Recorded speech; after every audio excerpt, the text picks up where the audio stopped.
What's up mga paps, mga mams, me again, nagbabalik.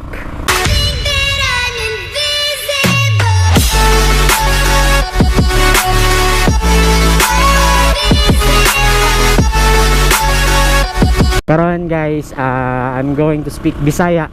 And pasensya na mga paps sa akong tingog na mas nipangit kay gisip-on ko karon. Kani siya na episode mga paps, no? Gamay nga update lang about on this channel. Of course, New Year na and medyo dugay-dugay na wala ko ka-upload kay medyo busy.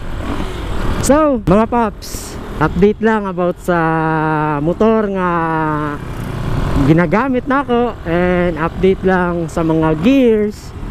And update lang po mga paps, no, sa mga bagong gadget or mga bagong acquired na gamit sa pag motovlog ay ang eto, GoPro Hero 5 and my helmet visor. And also mga paps, kagahapon lang akong giusab ang chin mount sa akong chin camera, di ba? Kay medyo pangit mo siya tanawon nato. So akong medyo gitarong nako para limpyo. And karon mga paps, padulong ta mismo sa New City Hall of Tagum. So di ay mga paps, kung napansin niyo nagasuot kong APC tire. Mga paps, dili ko bayad sa APC tire or wala ang sponsor ang APC tire sa ako. Just today mga paps, wala ko laing black na masuot, so I choose na suoton and na ako sa motorcycle parts industry. So dili limod sa ako nga magsuot og mga brand sa mga motor parts mga paps, no. Update lang about sa mga gamit na ginagamit nako, of course, na unta by this 2019 mga pops.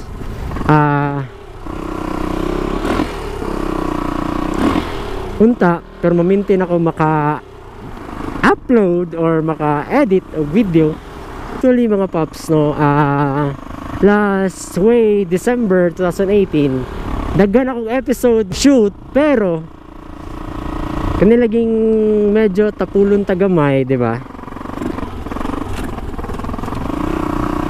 Medyo tapulon tagamay, so we have those attitude, di ba? Pag medyo tapulon na gani, wala na yung mabuhat, di ba? So karon mga paps, no, naatad diri sa New City Hall of Tagum. Ato lang i-update about sa motor na ginagamit nako, and this is how it looks karon as of today. So napansin niyo mga paps, no, last episode na akong upload kay Legendary Ismas ang gigamit na pink. So karon mga paps, mo na ni ang ako ang ginagamit or back to original, mo na ni akong ginagamit karon na Yamaha LZ. Nadaot ni siya or something, yung nala ang nahitabo kay na disgrasya ko, and that's a long story, pero pasalamat ko wala nahitabo sa ko ang pangos samad, di ba? At least ang motor lang ang na damage. Ano ni ang itsura karon sa Yamaha LZ.